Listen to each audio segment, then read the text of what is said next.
रिया रिया terrace से गिरकर मर गई है। कहकर राधिका ने बेहोश होने का नाटक किया।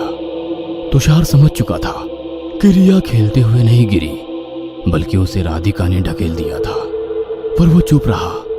तभी डॉक्टर साहब ने हिचकिचाते हुए तुषार से कहा, देखिए, हम आपसे माफी मांगना चाहते हैं क्योंकि आपकी बेटी की लाश गायब हो गई है और राधिका ने उसके बदले मोटी रकम ली थी। जमीन पर पड़े तुषार की आंखों के सामने सब कुछ तैरने लगा। उसके सिर से खून बह रहा था और राधिका लगातार उसके सिर पर वार किए जा रही थी। और तभी एक पल के लिए उसे राधिका में अपनी मरी हुई पत्नी नजर आई और वो बेहोश हो गया।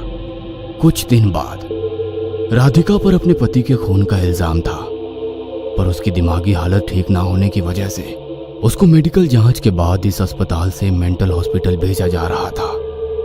दो कर्मचारी राधिका को गाड़ी की तरफ ले जा रहे थे।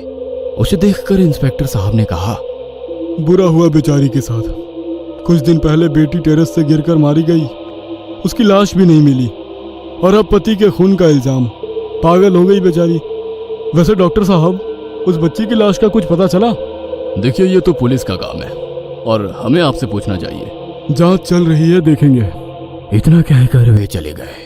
तभी अपने एक कर्मचारी की तरफ देखते हुए डॉक्टर साहब ने कहा, रहीम चाचा, आपका एहसान मैं जिंदगी भर नहीं भूलूंगा। अगर आपने हमें इस औरत की असलियत नहीं बताई होती तो आज। आगे कुछ बोलते तभी उनके फोन की रिंग हुई।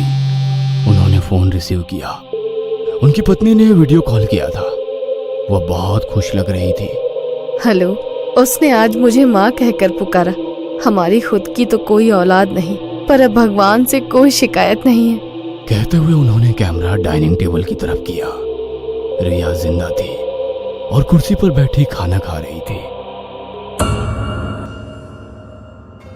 ये कहानी आपको अच्छी लगी हो तो हमें सब्सक्राइब करें, हमारा इंस्टाग्राम और फेसबुक पेज जरूर फॉलो करें।